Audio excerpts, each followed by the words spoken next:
Hola, hola, ¿qué tal amigos queridos? Bienvenidos nuevamente a otro programa de improvisados dentro de lo que es Improvisa TV. Volvemos a las charlas un poco más serias, más motivacionales, pero siempre con un gran invitado.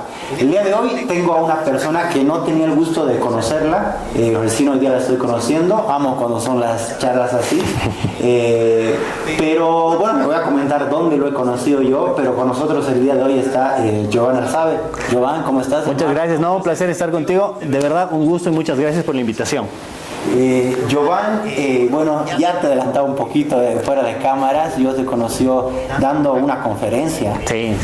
Que la verdad era un taller, como una conferencia de diferentes expositores que íbamos, más que todo de recursos humanos creo que era. Y la verdad que era mega aburrido, estábamos 3 horas escuchando, ahí una persona que hablaba de leyes, otra que hablaba de otras cosas, y tú fuiste el último en entrar, y la verdad que fue como un despertar para todos, bueno. Hiciste bien motivacional, y ahí yo dije, hay que conocerla. No, me agrada que digas eso. Bueno, dentro de este tema de la formación, bueno, hay muchos años también de experiencia dentro de esto. Mi empresa se llama Empreéxito. Y dentro de ella, pues nacemos dentro del campo de la capacitación legalmente hace unos 16 años atrás, pero obviamente ya con experiencia docente, formación como instructor, como capacitador o facilitador, como le decimos dentro de la JCI, ya pues muchos más años, ¿no? Aproximadamente unos 20, 22 años ya ejerciendo esto. Y manejamos una herramienta que es la formación adulto-niño, donde nosotros creemos que es más fácil el tema de enseñar jugando a enseñarte algo muy serio y muy a lo tradicional, ¿no? Como un docente que te va a ir a relatar un tema, sino lo que buscamos es que tú te involucres, que tú juegues, que tú tengas dinámicas de por medio, y eso creo que es uno de los éxitos que se ha tenido dentro de la empresa, ¿no? Súper, ahora nos vas a comentar un poquito de eso, pero Giovanni, para las personas que capaz no te conozcan, primera vez que te van a ver, cosa que es medio raro porque tú eres carita conocida, ¿no? Lo que son las... Ya desde que Evo dijo eso ya no suena muy bien, ¿no? Pero... ¿no? ¿Quién es Giovanni Arzabe? Bueno, Giovanni Arzabe, a ver, muy pocos saben, yo nací en Madrid, en realidad, a mis 2 años me vengo acá, mis padres son bolivianos, mi papá es cochabambino, mi mamá es cochabambina y mi papá es orureño, se conocen, se van allá a un posgrado, nazco yo y a los 2 años me vengo acá a Bolivia, toda mi vida acá, y bueno, pues dentro de ello, la formación en el Colegio Don Bosco, luego entré ya al mundo de la televisión, desde muy chiquito, en 92 ya, cuando yo estaba en la promoción, empecé a hacer un programa musical que se llamaba Ruidovisión en televisión universitaria. Durante 12 años estuve en televisión universitaria con el programa.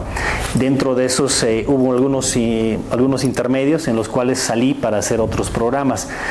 Cuando sacamos el programa Ruidovisión, ya bajo mi conducción, inicialmente lo conducía Javier Encinas, que era otro presentador de programas musicales en su momento, y me llama a TV y me dice: oye, queremos hacer un programa para competir contra Javier Encinas.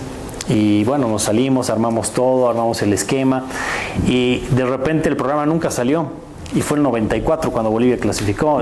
Ahí hubo unos cambios de gerenciales y todo en ATV, y luego vamos a hablar con el nuevo gerente y le decimos: ¿cómo es del proyecto?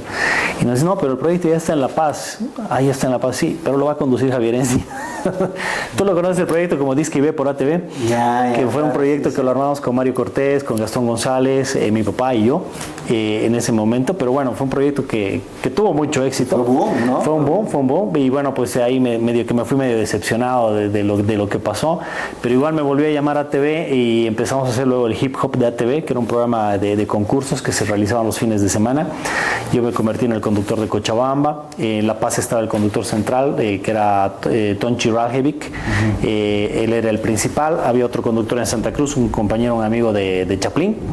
Y empezamos a hacer nuestros programas, subimos el rating en Santa Cruz y Cochabamba, pero La Paz bajó y eso bajaba el rating nacional, entonces hubo unos problemas con el presentador, se cerró el programa, volví a lo que era el musical, y después de un tiempo, mira que cómo es la cosa, ¿no? Si vas uniendo puntos, como decía un gran personaje como Steve Jobs, mira, yo empecé a crecer con mi productora, empecé a tener equipos ya grandes, consolidados, empezamos ya en la edición digital y todo ello, pero de repente se entraron ladrones a mi casa y nos vaciaron absolutamente todo. 3 días antes de Navidad. Después de eso agarré y dije: ¿y ahora qué hago? O sea, no tengo equipos. Improvisamos unos equipos Y 6 meses después se vuelven a entrar los ladrones a los cuartos que no habían entrado y se vuelven a llevar todos mis equipos. Entonces no tenía yo ya la posibilidad de hacer una producción audiovisual para presentar el programa que habíamos estado haciendo en televisión universitaria, que fue todo un éxito, porque éramos el programa referente para Sony y para BMG en Cochabamba. Disca IB regalaba en La Paz, nosotros regalábamos en Cochabamba, y Decibeles, que era otro programa musical, regalaba en Santa Cruz. Entonces era algo muy bueno en televisión universitaria haber logrado llegar a ese hito, pero bueno, no teníamos ya cómo hacer la producción. Entonces ahí me contacté con un amigo, Moisés Abuabuat, que ya no está en este planeta, sí está en otro lado, pero él tenía una productora más que todo dentro del área de audio. Hacía mucho el tema de las grabaciones, en ese entonces de discos y CDs para artistas nacionales. Él ha grabado muchos discos, creo que incluso hasta los Carcas han llegado a grabar en su estudio, Terranova se llamaba su estudio. Y él le voy a proponer y le digo, oye, ya tengo el espacio en televisión universitaria, entremos 50-50, tú haces la producción, yo hago la conducción, es mi espacio y vámonos 50-50. Y me dice, ¿te parece interesante? Ok. Me llama a las 2 semanas y me dice, oye, pero ¿para qué vamos a hacer para el 11? Hagamos una producción para la Red 1. Bueno, hicimos un piloto para la Red 1 que se iba a llamar Ruido Visión Extremo. El piloto pegó muy bien para ser piloto, porque esa semana yo salí a la calle, a las discotecas, como habitualmente lo hacía, y la gente estaba comentando ya del piloto, porque habíamos destrozado una agrupación regional que era Jade en ese momento, con una entrevista pero muy, muy fuerte. ¿Cómo, o sea, la mala o fue como que solo salió? Es que el programa tenía varios segmentos y dentro de ellos había un segmento que se llamaba el Dr. Bonwe. Si lo repites varias veces vas a saber que era. Era el Dr. Bonwe, ¿no? Y que era un personaje medio idiota, que te hacía preguntas, pero algo así como la doctora Polo, y donde no había ese entonces la doctora Polo, o sea que no era un referente para nosotros todavía, pero les preguntabas, ¿no? ¿Y qué tal los ensayos? Y los chicos siempre buena onda, ¿no? Sí, los ensayos fantásticos. Sí, pero tu vecino dice lo opuesto, y le presentábamos al vecino grabado, que decía, no, estos chicos ponen temas musicales muy altos, no me dejan dormir. Polémico, ¿no? Pero era un ping-pong fuertísimo, ¿no? Porque les decían, ¿cómo se llevan con la gente? Bien, sí, vamos a ver qué dice la de la tiendita de la esquina y la de la tiendita. No, son unos creídos. Y era pues fuerte para ellos porque era un choque, ¿no? Pero fíjate que ahí el piloto pegó. Claro. Y salió el comentario a luces afuera, y era algo que solamente lo habíamos visto ahí en la Red 1 y bueno, los que habíamos producido. Pero pegó tanto que llegó el momento donde dijeron, no va el programa, porque la Red 1 había firmado ya el convenio con Rodrigo Zelaya para hacer Tu Top. Y nos dicen, no va, nos gustó mucho el programa, pero no va porque ya habíamos firmado con Rodrigo, entonces no va. Yo me fui decepcionado, medio enojado ese día, y a los 3 días me vuelven a llamar de la Red 1 y me dicen, presentate a un casting para la conducción del Mañanero. Entonces me presento. Habían otros presentadores conocidos también que fueron ahí en la terna, pero decidieron quedarse conmigo. Para mí fue un cambio brutal, porque de presentar música a ir a presentar noticias era pues algo muy complicado. Estuve a punto de renunciar porque no me sentía cómodo. Mi mundo, que era el mundo musical, era relleno dentro del programa. Entonces no me sentía pleno. Hasta que empecé a encontrarle el gusto, empecé a hacer la amistad con mi coconductora, que en ese momento era Carla Rojas, y luego se incorpora Mauricio Noya, ¿no? Y ahí ya empezamos a hacer un trío muy simpático, porque Carla era psicóloga, yo era soy administrador, y Mauricio es comunicador. Entonces cada quien tenía visiones distintas, polémicas en algunos momentos, las entrevistas cada quien la llevaba hacia su lado. Entonces era, creo yo, algo muy rico que la gente llegaba a identificarse mucho. El programa recibió como 6 años consecutivos premios como la mejor revista informativa. En ese momento, entonces muy contento de haber formado esto, y creo que ese éxito fue por la combinación y ese equipo que se tenía ahí en la Red 1. No sé cómo estén ahora, tengo entendido que no hay ya tantos premios como antes existía, y obviamente también ha cambiado la realidad, ¿no? Eso es algo que igual quiero preguntarte, porque bueno, tú desde jovencito has estado en lo que es la televisión, te has involucrado bastante en lo que es ese mundo. Y actualmente, ahorita estamos en un podcast, en un streaming, así es. Las redes sociales, que creo que la han opacado bastante a lo que es la tele. Tú actualmente igual haces podcast, tienes un programa, lo vi con tu compañero, ¿no? Manejamos dos podcasts actualmente. Uno que lo hago dentro del campo profesional, dentro del área de la administración. Es un podcast para emprendedores que se llama Proactive. Y el otro es un podcast que lo decidimos direccionar hacia la parte de la pareja, la familia. Se llama Salud, Dinero y Amor. Entonces sí, ese lo hago con un co-conductor que es Edson Joffre. Con él hablamos, él es un asesor familiar, ¿no? Entonces él tiene mucho conocimiento de esto y nos permite llevar esos temas que a veces son muy polémicos y son conflictivos en la pareja a las pantallas como consejo, ¿no? Para toda la gente. Jovan, tú que has estado bastante tiempo en la televisión, como nos decías, ¿qué opinas de la actualidad de la televisión? ¿Crees que está muriendo, está decayendo, nunca va a morir? Bueno, y yo te soy bien sincero, y hoy por hoy, a partir del podcast que también conduzco, y lo que tú tienes acá, hoy por hoy es una competencia para los canales de televisión. Las empresas en el mundo entero han volteado su visión y su mirada a las redes sociales. ¿Por qué? Porque es más económica. Es mucho más segmentada en cuanto a la llegada a públicos. Por ejemplo, cuando yo trabajaba en El Mañanero, me acuerdo que fue una empresa muy conocida y dijo, nuestra función es auspiciar al programa número 1. Ok, pum, le ponen el auspicio y luego nos dicen, ok, tienes que chupar mis chupetes como conductor de noticias. Entonces no tenía sentido, ¿no? No había lógica. Su producto era más adecuado para un programa infantil, pero no sabías quiénes veían tu programa, si eran hombres, si eran mujeres, si eran niños, qué edades tenían, qué rangos, geográficamente dónde se ubicaban. No sabías absolutamente nada de eso. Solo sabías que eras el programa número 1. Y ahí, perdón mi ignorancia, una preguntita. En Bolivia, ¿sabían cómo calcular el rating? Hay empresas que se han especializado dentro del tema de medición de ratings, ¿no? Te iban algunos con encuestas a hogares, te dejaban hojitas para que tú pongas la programación que veías todos los días. Como un censo, exacto, lo llevaban a cabo. Después evolucionó un poco, te instalaban un equipo a partir del cual ellos monitoreaban tu rutina. Pero era una rutina, ¿no? O sea, con 200 equipos no podías tener algo de toda la gente, ¿no? Pero era una rutina y es ahí donde figuraban los programas, ¿no? Pero mayormente eran estudios de mercado que se hacían para poder tener una idea de cuáles eran los mejores programas, ¿no? Si el día de hoy te dan la invitación para que vuelvas a la televisión tradicional, ¿lo harías dependiendo de la oferta o es como que ya te quedas en el mundo? Yo creo que dependería mucho de la oferta, por un lado. Ya me han hecho una propuesta para volver a medios, pero no ha sido atractiva porque los medios se han visto, te hablo de un medio regional, no te hablo de uno nacional.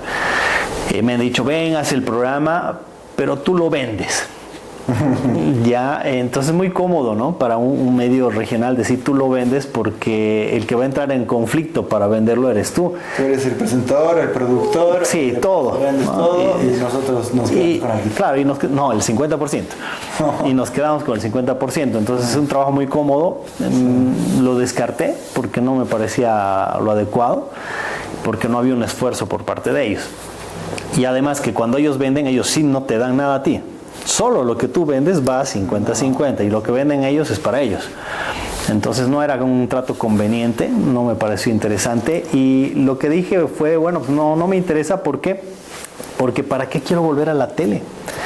Estoy en las redes y hay algo que creo que uno tiene que comprender, que hay momentos en los cuales tú también tienes que dejar de hacer las cosas y permitir que otra gente lo haga.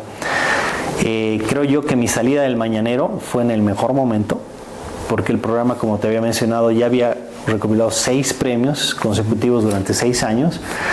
Mi imagen disparó muchísimo en ese momento, era muy conocido acá en Cochabamba y en parte de Bolivia, pero ya era momento, o sea, nuestro equipo ya necesitaba un refresh. Sí. Y como no sé qué es lo que pasa con los productores acá, te dicen vamos a hacer un cambio de temporada, cambio de ciclo, sigue siendo el mismo esquema del programa. Sí. Pero solo ha cambiado la escenografía. Mira, Jovan, justo, bueno, no era mucho la idea hablar de la televisión, pero bueno, nos estamos yendo un poco por este lado, pero es lo que yo veo ahorita, bueno, hace bastantes años en lo que es la televisión boliviana, que los presentadores son 20 años en la misma, y capaz el cambio, como tú decías, de una productora, de un canal, es solo el mismo presentador llevarlo a otro canal. Claro. Pero a veces es como que no dan cabida para nuevas imágenes, ¿no? Nuevas personas. Y bueno, que tú digas, se cumplió el ciclo, creo que habla muy bien de ti. Es como ahorita la política, no quiere alguien salir, ¿no? Nadie quiere dejar. Lugar. Es que sabes que llegas a una zona de confort de la que siempre se habla, incluso en las charlas, en las capacitaciones, donde te sientes muy bien. Es bonito ser una persona reconocida en el medio, es bonito ser una persona a la que te inviten a todo lugar y que puedas estar presente, que no pagues nada en algunos casos. Es sin duda alguna algo muy bonito, pero el tema es que las generaciones van pasando. Y cuando yo me di cuenta de esto fue justo cuando estaba dando una charla. Yo daba docencia en ese momento en una universidad, y justo llegaba un artista que en mis épocas era pues lo máximo, Chayanne te hablo. ¿No? Entonces llega Chayanne y yo justo agarro y les tiro a los chicos una medio que broma por ahí. Decía, ya chicos, entonces ya están listos para ir al concierto. Y me miran a las chicas y me dice, mira, mi mamá me dice. Entonces, le dolió ahí el corazón, pero tenía razón, o sea, ya estaba cambiando, generacionalmente ya había un cambio. Y fuera de eso, que mi equipo también se fue desintegrando un poco con la salida del matrimonio de Carlos Rojas. Después se sale mi amigo Mauricio Noya. Se incorporan al equipo, estuvo inicialmente Paola Arteaga, luego entró Paola Zubieta, luego entró Diego Viamont. Me gustó trabajar con Diego, te voy a decir, sí, me parece un gran profesional, pero bueno, dentro del medio había sí algunos roces con algunas personas, y decidí ahí, sí, dije, no, creo que es momento de irme, no me siento cómodo y prefiero irme. Y me fui, me pidieron muchos, es más, me encantó que me llame Mauricio Méndez, por ejemplo, Tato, y me diga, oye, Joan, volvé. La gerente comercial de gente de Santa Cruz me llamaban y me decía que vuelva. O sea, las puertas están abiertas para que vuelva. Pero decidí no hacerlo. Decidí no hacerlo y me enfoqué un poco más en mi campo profesional, en administración. Justo el papá de mi esposa tenía una fábrica, entonces me dediqué a administrarla. Estuve con la administración de la fábrica durante varios años también, manejando ya personal, manejando la parte administrativa, que era mi formación. ¿Y de dónde nacen los talleres, los cursos? Un poco capaz la combinación de administración con lo que los medios, ¿no? De la vocación Claro. que tú también tenías. Es que cuando yo estaba ya chiquillo y hacía el programa musical, yo entré a estudiar administración de empresas. Y mi programa comenzó muy flojito de entrada, pero ya combiné la parte del estudio. Me gustaba mucho la parte marketing. Entonces empecé a mercadear un poquito mi programa, empecé a hacer algunos stickers, empecé a hacer participar mucho a la gente dentro de mi programa, porque asumía que mientras más gente participe, más gente iba a estar pendiente de la transmisión de mi programa. Y fue una estrategia muy buena, funcionó muy bien, y a partir de ello fue creciendo la audiencia, y de esa forma el programa trepó, era el programa más visto de televisión universitaria. Entonces, ¿qué pasa ahí? Había una parte de conocimiento. Voy con la carrera y termino la carrera y digo, oye, ¿ahora dónde trabajo? Y dentro de ello se me ocurrió repartir mi currículum, que es lo que hace la mayoría de los chicos que están terminando la carrera. Se van a distribuir el ridículum en ese momento, porque no tenemos nada, no tenemos más que unos cuantos cursos, y tú crees que la gente se va a desesperar por contratarte. Y no es cierto. No hay esa predisposición de darte una oportunidad. Veías el periódico, decía 5 años de experiencia dentro de lo que era el requerimiento, entonces nadie te iba a dar esos 5 años. Y ahí hice algo también que me gustó mucho y se lo cuento a la gente para que de repente lo pueda hacer. Imprimí mi último currículum, dije, este es mi último currículum. Ya. Y me fui a la Federación de Empresarios Privados, en La Pando, y lo entregué el currículum y les dije, vengo a trabajar. Y la secretaria me miró y me dijo, pero no tenemos un requerimiento, no hay una vacante. Sí, pero usted no me está entendiendo, yo vengo a trabajar acá. Pero es que no, ya debe ser pasante. Me dice, no soy pasante, soy licenciado y vengo a trabajar acá. No, es que no le entiendo, es que yo vengo a trabajar gratis. Ya. Entonces eso le llamó la atención a la secretaria. ¿Gratis? Sí, vengo a trabajar gratis. Pues de inmediato agarró, llamó a gerencia y dijo, oye, acá hay un licenciado que quiere trabajar gratis. De inmediato me hacen subir a gerencia, hablo con el gerente en ese momento y me asignan la unidad de comercio exterior, la UCE.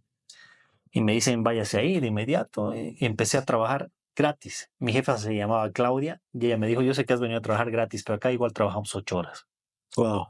Y me quedé las 8 horas, casi unos 6 meses estuve trabajando ahí en la Federación de Empresarios Privados.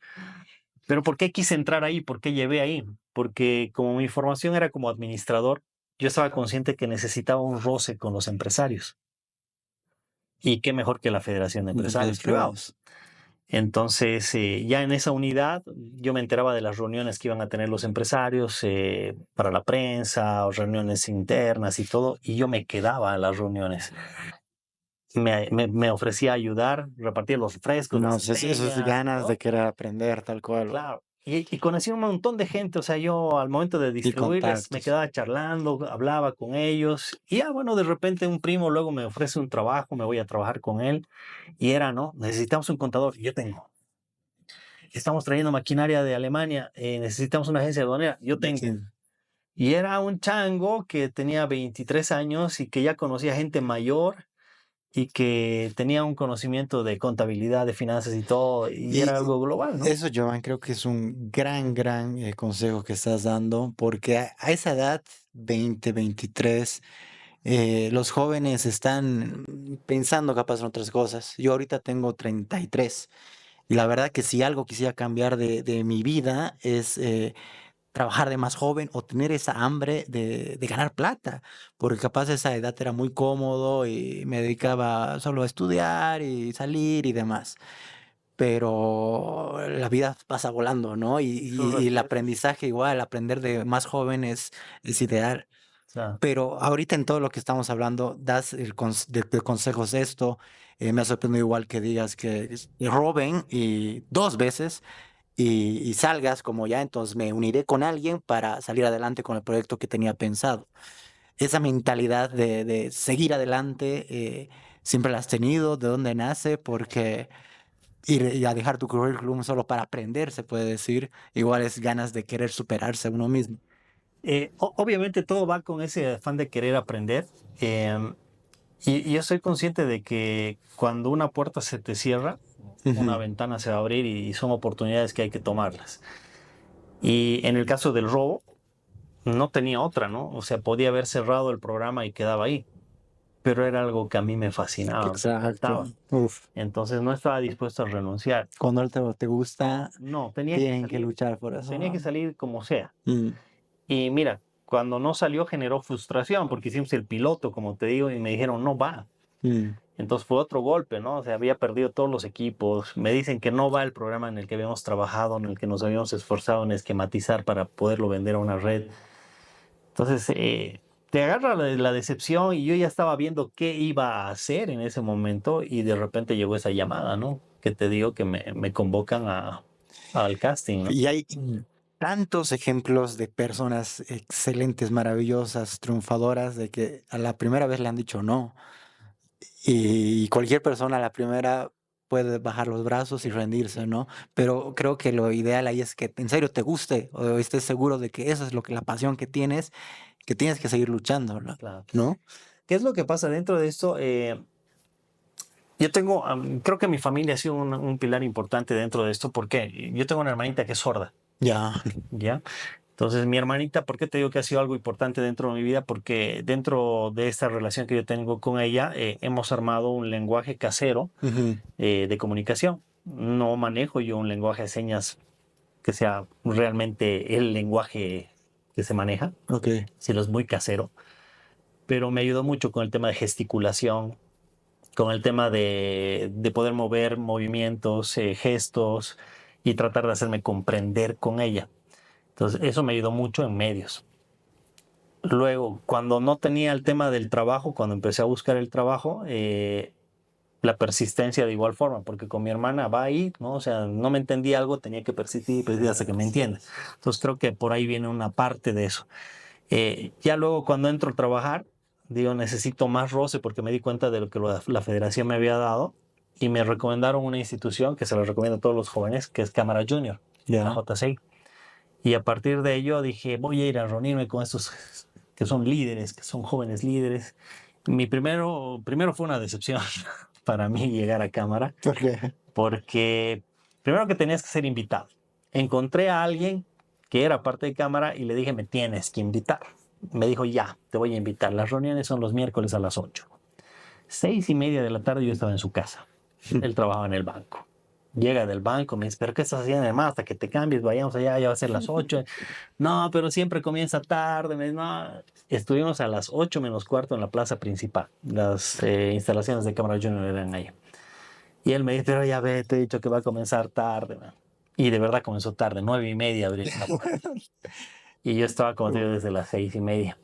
Entré, empezamos a ver todo lo que venía, y de repente hay una actividad que no me gusta mucho al final, que involucra algo de bebidas alcohólicas. Ya. Y me quedé y dije, jóvenes líderes en esto no puede ser, y no me gustó, pero luego empecé a indagar un poquito más sobre la institución y encontré un área que me fascinó, que es la de capacitación. Había un área de formación de formadores. Y es ahí donde ingresé, empecé a hacer los cursos que se tenían de manera regional, luego los cursos internacionales. La Cámara Junior tenía un escalafón que te iba evaluando, ibas creciendo como capacitador o facilitador, que es el término que utilizamos ahí. Y yo llegué a uno de los puntos más altos. Cuando ya estaba a punto de entrar al más alto, que Ya. era el IG, que es el International Graduated, la Cámara Junior Internacional decide eliminar la carrera. Uf.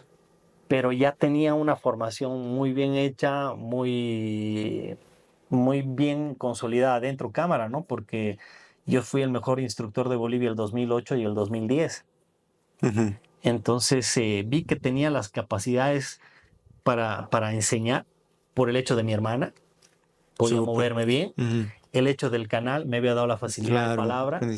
Y aparte que conducí programas muy interesantes. El hip hop era un programa de concursos. Entonces yo tenía que manejar público que estaba en graderías. Improvisar también seguramente. Claro, el tema del Siempre Sábado, que es otro programa que también conduje para Mauricio Méndez, también tenía que manejar a adolescentes, gente de sexto de secundaria ahora, antes era cuarto o medio, pero tenía que manejarlos a ellos con preguntas, respuestas, concursos de por medio. Entonces tenía muy buen manejo de público. Entonces, como que todo enlazaba, todo engranaba muy bien para ser un capacitador, ser un facilitador. Y mira, ahí justo en un diplomado, una amiga le digo, oye, ella estaba en una universidad, le digo, oye, dame el chance de ser docente. Y se movió, mira, de casualidad, y me dieron una docencia en una universidad. Y al poco se abrió otra. ¿De qué era la materia o la...? Marketing. Marketing. Y empecé a dar luego... Y me volví en esos docentes taxi que le dicen de apodo, porque tomas un taxi para irte a una universidad a otra. Daba clases en 4 universidades de manera simultánea y tenía casi todo mi horario lleno. Independientemente hacía el programa en las mañanas. Y aparte tenía un negocio que yo implementé también como emprendedor. Tenía un spa de uñas en las Torres Sofer. Spa de uñas. Sí, hacían la parte de pintados, colocado de uñas acrílicas. Aparte tenía ahí una cama solar, un área de masajes. Y fue un negocio muy interesante también que aprendí. No me gustó mucho porque creo que es un negocio más para chicas, pero... Es un rubro diferente, ¿no? A lo habitual. Pero sí, todos pensaban, ¿y el jefe es gay? No. Pero había eso, ¿no? Porque Claro. te identificaban, era algo, un estereotipo que se quedaba, ¿no? El dueño de peluquerías, todo tenía que ser gay, ¿no? Pero creo que eso fue algo que no me gustó mucho, pero otro aspecto que también fui indagando fue cuando empecé a ver de que se empezaron a abrir en varias esquinitas ya por la universidad el pintado de uñas. Entonces dije, no, esto va a tronar. No, va a tronar, ya estábamos, nosotros ganábamos muy bien, teníamos un muy buen margen de utilidad y todo, pero cuando vi eso, decidí vender mis acciones y de esa manera me salí del rubro, pero es ahí donde engancha todo la parte de la capacitación, ¿no?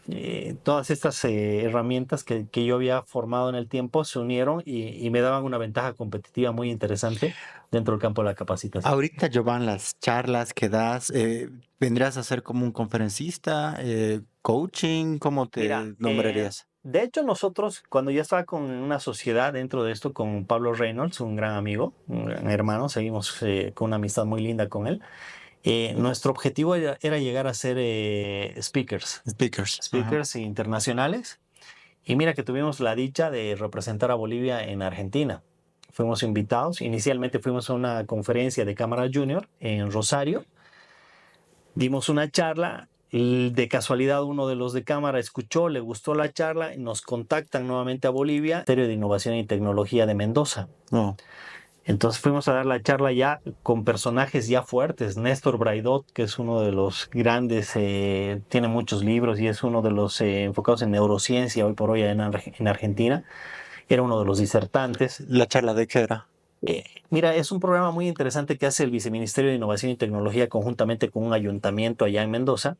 Lo que hacen ellos es promover a los emprendedores, Ujú, pero que ya han comenzado con su negocio. ya. Tú tienes que demostrar que como emprendedor estás con el negocio ya ahí, y lo que hacen ellos es evalúan tus proyectos, evalúan Ujú. tu crecimiento, te dan estas capacitaciones y el proyecto ganador le dan $10,000 para que pueda consolidar lo que le está Consolidar. faltando, ¿no? ¿Has visto que en Bolivia apoyen con ese No hay. tipo de ideas? No hay. Porque es Eh, algo súper sí. interesante, ¿no? En Bolivia había algo un tanto similar que sacó en su momento, pero creo que fue más a nivel político. Doria Doria Medina. Medina, justo Sí, te iba a decir ese ejemplo, sí, porque creo que lo he hecho varios años. Yo participé una vez como ya era la supuestamente cuarta vez que hacía eso. pero nunca he visto uno de los negocios que haya Exacto, florecido, que haya sí. explotado, no lo Sí, sé, yo le mandé como 10 de emprendimientos así, y no, nada. ¿no? Mm, Hoy por hoy hay muchas incubadoras que han aparecido, de ujú, repente no lo hacen muy público, están queriendo convocar a algunos inversores.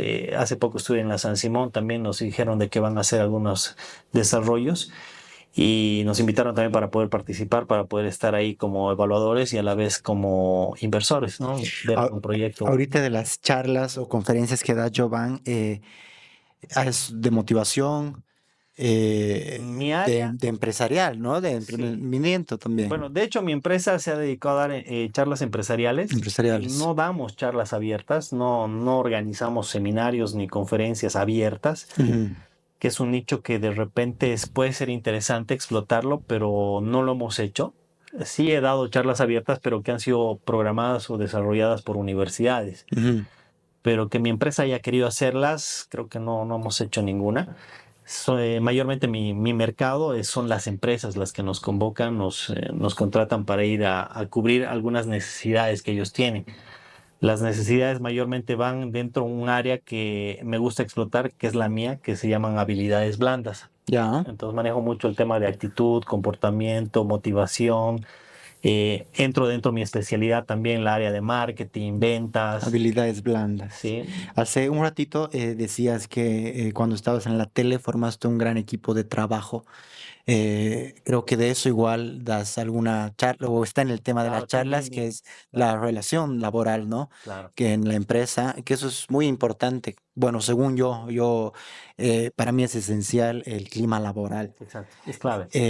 Como si me puedes hablar un poquito de ese Pero tema. la parte del clima laboral es lo que va a hablar dentro y fuera de tu empresa. Porque si tienes un clima laboral que es muy tóxico, ¿qué es lo Ujú, que pasa? Nadie está conforme, todos están idiotas haciendo su trabajo. ¿Y qué es lo que va a pasar cuando venga un cliente? Pues eso se muestra, lo vas a exteriorizar. Yo siempre que voy a las empresas siempre les pido disculpas porque al final de la charla les digo, ¿quién es feliz haciendo el trabajo que le gusta? Y el primero en levantar la mano soy yo, ¿no? ya, Porque estoy haciendo algo que a mí me gusta, me están remunerando por algo que a mí me gusta. Pero hay muy buena cantidad de la gente que no levanta la mano. claro. Y lamentándolo mucho, ahí tienes doble perjuicio, porque te estás arruinando tú, porque no estás haciendo lo que te gusta, y estás arruinando una empresa que está con el deseo de crecer. Entonces, es muy importante el clima laboral y obviamente también la contratación. Si tú revisas el podcast, en algún momento vas a poder entrar ahí. Te invito a que entres en Préxito y veas Ujú, los videos que tenemos. súper, Ahí vas a ver incluso una entrevista que hicimos con Omar González, el vocalista de Octavia. correcto. Y precisamente tocamos el tema de talento humano. ¿Por qué? Porque en ese momento la banda Octavia estaba cumpliendo 30 años. Ya, Y no es una casualidad que haya cumplido 30 años. Hicieron algo bien. Y fue ahí la selección del personal. Ellos se sienten muy cómodos entre ellos como amigos, como trabajadores, y han hecho crecer su empresa durante esos 30 años. con todo el equipo seguro que Claro. los ayuda en Claro, producción y entonces demás, ¿no? ahí con Omar no hablamos en sí de la música, sino hablamos de lo que es el talento humano. Claro. Ujú, Y eso es vital para cualquier empresa. Y las empresas donde más problema tienen es precisamente con el personal. En nuestro país tenemos un grave problema. La gente no invierte en el personal porque creen que es un costo y dicen yo voy a invertir acá en ti y de que un mes te vas a ir y toda mi inversión se va a ir para la otra empresa. Sí, es un riesgo, pero es algo que tienes que hacer porque vas a crear mejores personas, gente más preparada y obviamente vamos a hacer que todo vaya subiendo, vaya creciendo. Para ese tema que estás hablando, Jovan, creo que el tema del jefe es súper importante. Que bueno, un poco cliché, pero el tema de jefe y líder, ¿no? Sí, liderazgo. Hay esa diferencia. ¿Qué opinas de eso? Verídico. ¿Qué es lo que pasa? Los trabajadores van a tratar de copiar lo que ven del jefe y Ujú. van a querer cubrir las expectativas que tiene el jefe. Si no tienes expectativas, ¿qué voy a cubrir? No voy a hacer nada, ¿no? Entonces es real eso y tú tienes que mostrar bajo ejemplo, de repente puntualidad, el esmero, el ver de hacer crecer, mostrarles tu preocupación hacia ellos. Yo no les trato mal a mis trabajadores, yo los trato muy bien, mi trato siempre ha sido muy cordial. Y eso que yo trabajo en muchas empresas donde literalmente, y perdón por la palabra, nos putean, Ajá. ¿no? Donde recibes putazos. Y no me parece que sea una administración correcta esa. Yo no la uso así en mi empresa y creo que tenemos muy buena relación con los chicos. Mira, Giovanni, digamos, en un caso puntual que yo he tenido, que gracias a Dios he sido jefe igual de algunas empresas en algunas áreas, yo he tenido la idea, o bueno, tengo la idea en realidad de que con la gente que trabajo me tengo que llevar bien, tengo que tener buena relación y eso lleva capaz hasta tener cierta confianza, amistad en el trabajo. Y digamos, en las mismas empresas o el jefe general, digamos, me decía, no puedes ser amigo de tus subordinados. Estás cometiendo un error y me puteaban tal cual por eso. Claro. Y yo ahí un poco chocaba, pero decía, tengo que tener una buena relación, si no el ambiente va a ser feo y demás. Y era como que yo tenía la razón a veces, pero había momentos que Que ellos el te- mismo empleado me fallaba. Sí. Y el jefe me decía, viste, te tuvo mucha confianza. Y era y dime y direte, ¿no? Iban por ese lado, yo por el otro. ¿Qué opinas? ¿Qué consejo darías a eso? Mira, yo Ujú. siempre he sido creyente de que debe existir el trabajador. Vino el dueño, vino el jefe Ah, a tomar las fotos. Entonces ya es... se cumplió. sí. Iba de repente un poquito medio tarde, pero cumplió. Ahora, ¿qué va a pasar mañana dentro de la empresa? No voy a recriminarle a nadie ni echarle un plumazo, pero sí voy a reflexionar con ellos lo importante que es la comunicación. Ya. Porque eso se pasó por una falencia de comunicación. Comunicación. Ujú. Si ellos hubiesen estado al tanto, hubiesen tenido la fecha, la hora marcada, no hubiese pasado absolutamente nada. Pero hay un problema, sucedió. Entonces eso sí seguramente se va a reflejar en que de repente no se le va a pagar algo. A eso iba. Pero no tengo por qué Porque enojarnos. va a haber una reflexión. Cuando hay una llamada de atención, que en este caso sería capaz, oye, no se te va a pagar, has fallado, y eso es tal cual La el llamada de atención. castigo, se puede decir, ¿no? Claro, Entre ese es su comillas. castigo, su sanción, ¿no? Ah, sanción, correcto. ¿Qué es lo que pasa? Yo creo que cuando yo me enojo es cuando alguien se va a ir de la empresa. Ok. Ya, o sea, tiene que haber sido una falla realmente muy, muy dura. Me pasó, por ejemplo, en el spa de uñas que te decía. Tenía un personal muy bueno, pero de repente me enteré que ese mi personal había estado sacando mi base de datos de clientes y que habían estado proyectando con sus liquidaciones Abrir la la compra de productos y todo. Te iban a hacer la para abrir competencia. otro lugar. Ajá. Me enteré de eso. ¿Cómo te enteras de eso? Por la buena relación que tienes con tus trabajadores, porque fue otro trabajador el que me vino y me contó eso. Correcto. Si yo hubiese tenido una mala relación, jamás me hubiesen avisado y hubiese caído, pero lleno dentro de este problema. Pero como me avisaron, entonces yo me preparé y como tengo conocimiento de la parte o normativa laboral, lo que hice fue pues las cartas de renuncia. Entonces redacté cartas de renuncia para cada una de ellas. Y al momento que vinieron y, bueno, ni siquiera esperé a que ellas vengan, sino que fui, las llamé a una reunión y ahí sí ya viene, ¿no? Tú eres así, así, así, así, así. Cantarles todas sus verdades en su cara y les di las cartas. Están haciendo esto. No, jamás vamos a hacer, están haciendo esto. No. Bueno, ahí están sus cartas de renuncia. firmen y váyanse, porque ya me han dicho que no quieren estar acá. Firmaron las 3. A la semana vinieron y me dijeron, no, ¿sabes qué? Es que en realidad tú nos has votado. Me dicen, no, aquí está tu carta de renuncia. Entonces, que ellas veían que yo las iba a votar, las tenía que indemnizar y con eso iban a comprar todo. Entonces, correcto. Y la parte laboral acá, lamentándolo mucho, le da mucho valor al empleado y no tanto hacia el jefe. Sí. O sea, desconocen la realidad y siempre le dan la ventaja a ellos. Al trabajador.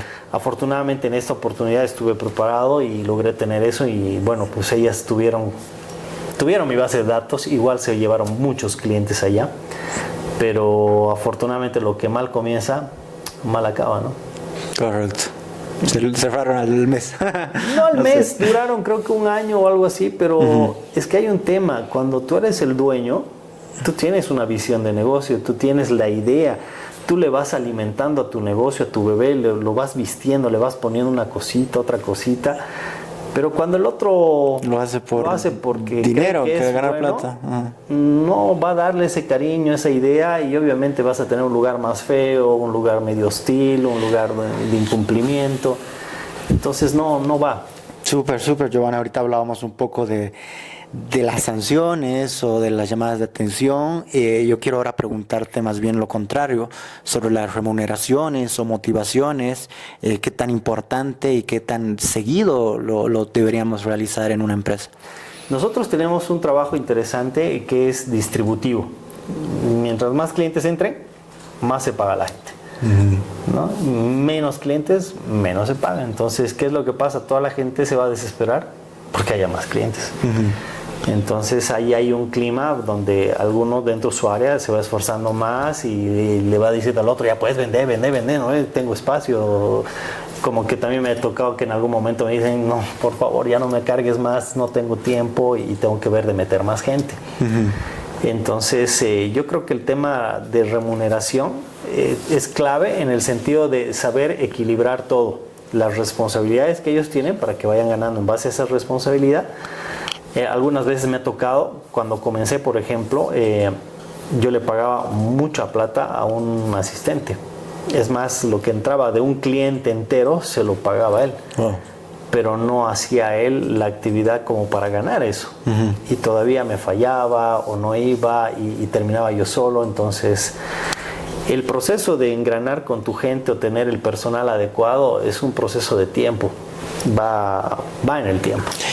Seguramente depende de cada negocio, cada empresa, el negocio, tema de sueldo fijo o un poco como comisiones que estás hablando, sí, ¿no? Exacto. Tú en lo personal lo ves más capaz de... Es que depende, lo que tú dices depende mucho del negocio, ¿no? Hay algunos negocios donde sí te conviene tener a una persona que perciba un fijo y darles toda la parte de beneficios de ley y todo para que te haga un trabajo cama adentro, ¿no? Y por ejemplo, cuando a mí me contrató una empresa, yo trabajé para una empresa constructora, yo entraba como todos a las 8:30, pero no tenía horario de salida. Y a veces salía a las 3 de la mañana, 5 de la mañana, y me iba directo a presentar licitaciones.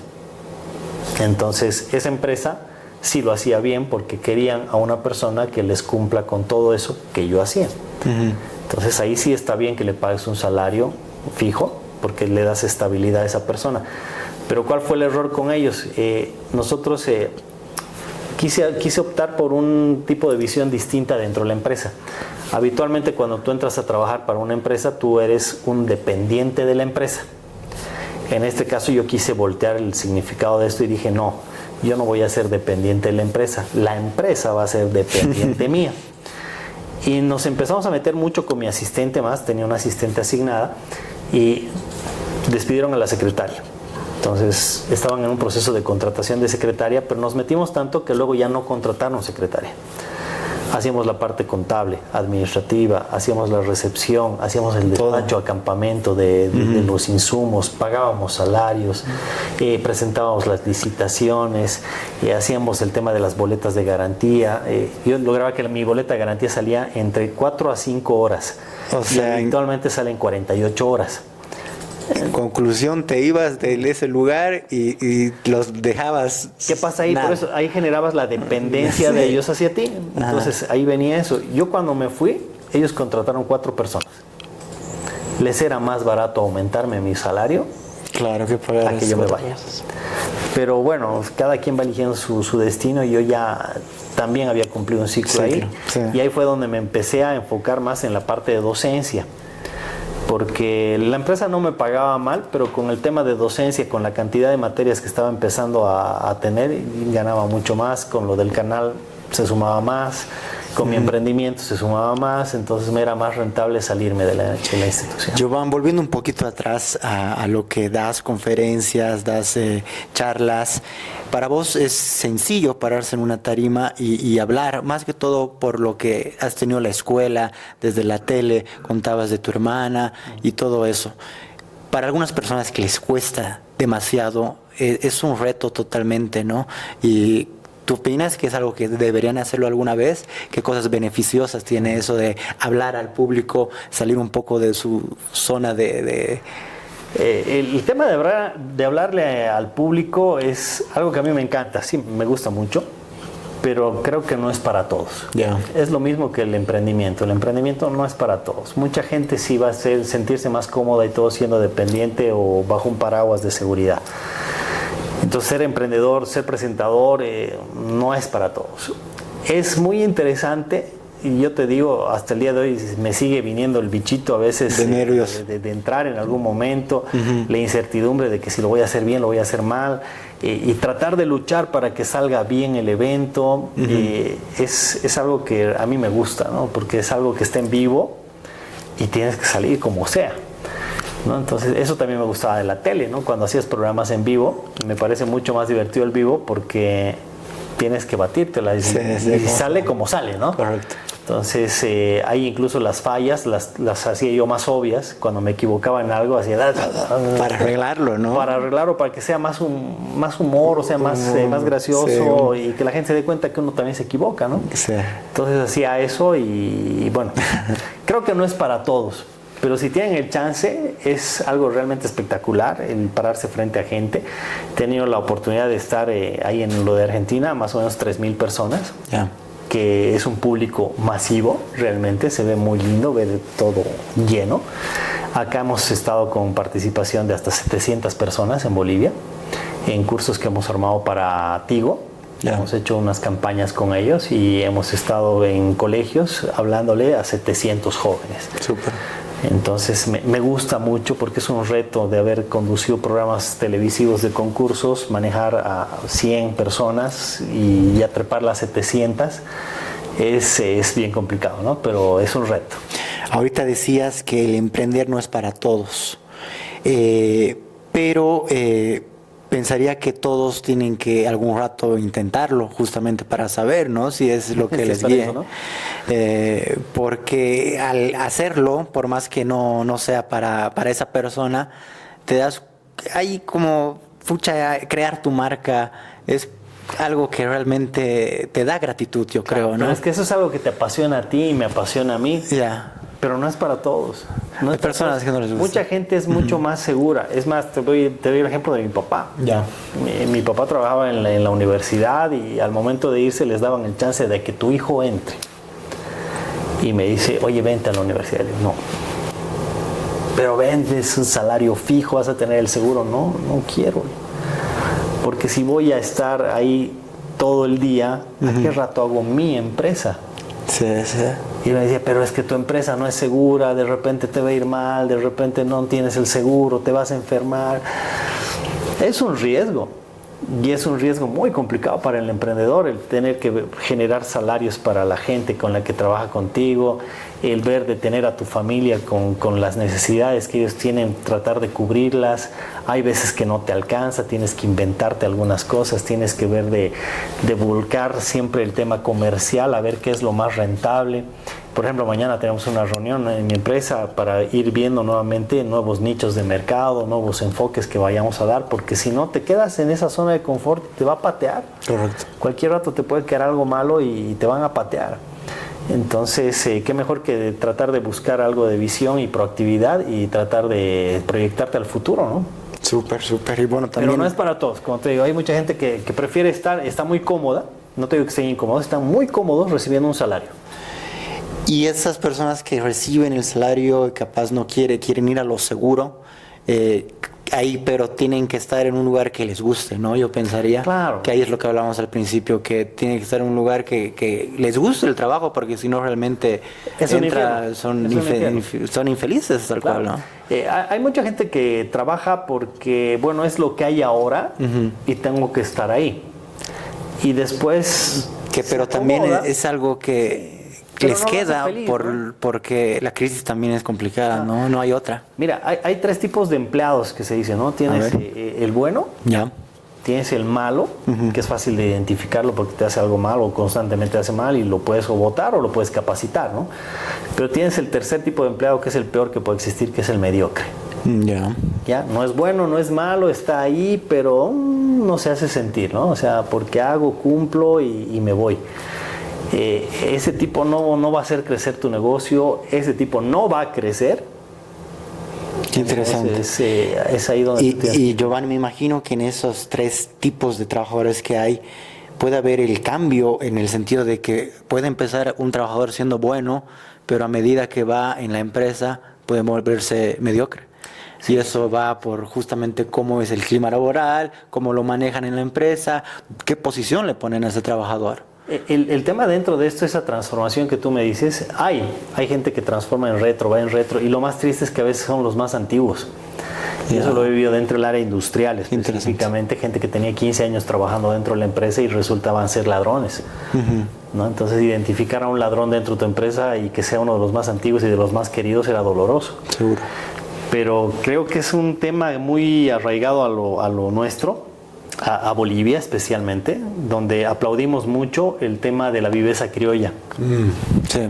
¿No? Entonces, simplemente una fila de un concierto, tú estás haciendo la fila y ves a un tipo que acaba de llegar 2 horas más tarde que tú y se va al segundo de la fila.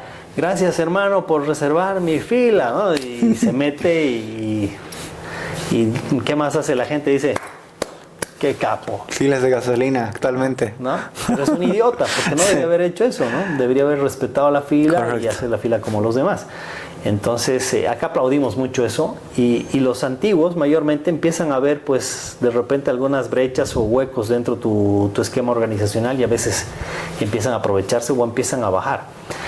Hay instituciones grandes, no te doy el nombre de la empresa, pero también tuve el chance de trabajar en una de telecomunicaciones y la gente más antigua es la que reñía a los jóvenes y les decía, oye, no hagas eso, claro. Nos estás haciendo quedar mal, tienes que hacer hasta acá nomás. Y eso pasa mucho, es conocido, siempre le dan ese ejemplo a las instituciones públicas, ¿no? Sí. Que son los más mediocres, hay ese, como que ya se los ve así. ¿Qué me gustó de las empresas públicas en esta última temporada? Porque también les damos capacitación. Ya. Es de que han entrado a las calificaciones ISO. Y las calificaciones ISO lo que están haciendo es obligarlos a capacitar a su personal. Súper. Entonces, eso creo que es algo bueno, que ojalá que se mantenga en el tiempo y que pueda incluso de repente ser más estricta la parte de capacitación, porque eso también te ayuda a ti, ¿no? Nosotros como empresa nos ayudaría mucho porque seguramente estaríamos dando más charlas, pero es importante para el personal y es importante para el cliente, porque el cliente siempre se va a topar ya con gente más capacitada, más entrenada y se va a sentir mejor también dentro de la institución. Entonces el tiro te das cuenta cuando alguien te atiende desganado, infeliz, eso es muy, muy obvio y evidencia la empresa igual, ¿no? Claro. Entonces, a ver, ojalá que esto proyecta a más y ojalá que todas realmente copien esto y empiecen a hacerlo. Giovanni, otro tema que quiero hablar contigo, en el tema laboral, empresarial y también general, es el estrés, que he visto que lo hablas bastante en las charlas. Sí. Es un tema que es justamente manejo del estrés. Ya, coméntame, por favor. ¿Qué hacemos? Precisamente se va dando con esta gente que a veces no está feliz o no está contenta con la fuente laboral. Entonces, lo que tienes que hacer es tratar de buscar algo que te guste dentro de. Ya. Uno de mis primeros trabajos, fuera de haber hecho lo de la Federación de Empresarios Privados, me contratan para ser el gerente administrativo financiero de una empresa constructora. Y dentro de ello yo siempre le había escapado a la parte financiera. Cuando había estudiado en la universidad le había echado la parte de marketing, que me gustaba mucho por la creatividad y todo ello. Y odiaba los números. Y lo irónico es que mi primer trabajo muy remunerado era financiero. Ya. Entonces era, y entras, ¿qué hago? Sí, ¿Cómo le hago? Es incómodo, es feo. Pero de repente empiezas tú a motivarte. Eso es lo que yo hacía. Decía, no, es que tiene que haber algo que me haga feliz, que yo vea. Y empecé a hacerlo esto como una manera de competencia con mi asistente que me asignaron. Ahí está tu asistente. Ya. Mi escritorio, no veías los papeles. El anterior administrador dejó todo lleno de papeles. No se veía. Él buscaba la regla así, ¿no? Sí. Aquí creo que está, ¿no? Los clásicos. ¿no? Buscaba la regla así. Entonces, lo primero que dijimos, ya, vamos a limpiar todo. Eso implicaba ir un trabajo hacia atrás. Y empezamos a hacerlo. En el sistema que yo tenía, lograba registrar aproximadamente 17 formularios en un día. Pero con esa competencia que empezamos a hacer con mi asistente, se empezó a volver divertido. Porque era competitivo quién hacía más o cuántos más hacíamos en un día. Y dejamos de un lado, digamos, la parte numérica, que era la que me atormentaba. Y empezamos a fijarnos más entre la competencia que tendríamos entre ella y yo, pero obviamente hacerlo bien. Y eso lo fusionábamos cuadrando números con las chequeras del banco, con las cuentas, con el flujo de caja que manejábamos. Y empezamos a hacerlo y nos empezó a gustar, limpiamos los escritorios, se volvió todo mucho más ordenado, todo estaba ya en folders, la información era inmediata, o sea, tú me pedías un detalle, yo te podía entregar ya un estado de cuentas en ese momento, porque toda la información ya estaba dentro. Y nos habilitamos tal espacio que ya era... ¿Y ahora qué más hacemos? Ahí es donde te decía, vivimos la forma de que la empresa se vuelva dependiente nuestra, porque la parte administrativa ya era tan sencilla y tan fácil de manejarla, la parte contable, la parte administrativa, porque ya está encaminada, entonces empezábamos a hacer otro tipo de actividades y de esa manera fue que empezamos a encargarnos prácticamente de todo, ¿no? Buscar la parte entretenida de donde te toque. Porque si no es divertido, no la vas a pasar bien. Correcto. Entonces ahí es donde empiezas a entrar con el estrés. Pero cuando haces algo que te gusta, Leonardo da Vinci decía, maestro, ¿cuándo toma usted vacaciones? Y él decía, vacaciones es mi trabajo. Ahí la paso bien. Ahí la paso bomba. Entonces, eso es lo lindo. Si llegas a pasarla bien ahí, ya para qué quieres vacaciones, ¿no? Correcto. La estás pasando bomba. Entonces, mucha gente está ahí presionada. Mucha gente llegó de repente por dedo, porque no estaba haciendo nada y lo pusieron ahí. Y bueno, pues están ahí frustrados. Y obviamente cuando existen obligaciones o responsabilidades, pues te empiezas a estresar. Entonces lo que nosotros hacemos dentro de esto, hay varios ejercicios de relajación, algo de mindfulness más que manejamos dentro del curso, y lo que buscamos es de que a través de una búsqueda interior ellos puedan descubrir qué es lo que les gusta de su trabajo, qué es lo que les agrada, qué es lo bonito de ello. Y una de las partes bonitas dentro de un trabajo es conocer al resto de la gente. Súper. Y de esa forma empezar a engranar mejor con tu equipo de trabajo y pues hacer que tu trabajo sea más entretenido. El simple hecho de cambiar la ubicación de un escritorio genera energía, ¿no? Las áreas, ¿no? Laborales, capaz a veces todo que se complementa a lo que hablábamos, ¿no? Capaz en un área está justo el trabajador mediocre que te dice, no trabajes, quédate acá tranquilo, y cambiándote de área capaz te va mucho mejor. Claro, y de repente le haces encontrar algo que le apasione, despierte, que le ¿no? guste. Sí. Y como te digo, el malo es malo hasta que lo entrenas. Pero una vez que ya lo has entrenado, él por ende tiene que mejorar. Súper, Giovanni. Hermano querido, ¿algo más de lo que quieras comentarnos, hablarnos? Bueno, más que todo agradecerles a ustedes por el tiempo, por la invitación. Gracias a todo el público que te está viendo y que nos está viendo en este momento en las pantallas de las redes sociales. Y bueno, pues ojalá que muy prontito nos podamos conocer en alguna capacitación, en alguna charla. Los invitamos también con mucho cariño a que nos puedan seguir en los podcasts. Claro. Y de esa manera pues conozcan un poco más del trabajo que realizamos, que es, como te digo, a mi punto de ver es apasionante. Giovanni, un gusto conocerte, hermano. Espero seguir charlando en otra ocasión contigo, ir a otro curso. Te lo estudias y ahora a ir donde tu esposa tienes que ir, hermano. Sí, no, está allá afuera. Bueno, muchísimas gracias de verdad y a ustedes, Dios los bendiga y nos veamos muy prontito. Nos vemos en otra. Chao, chao.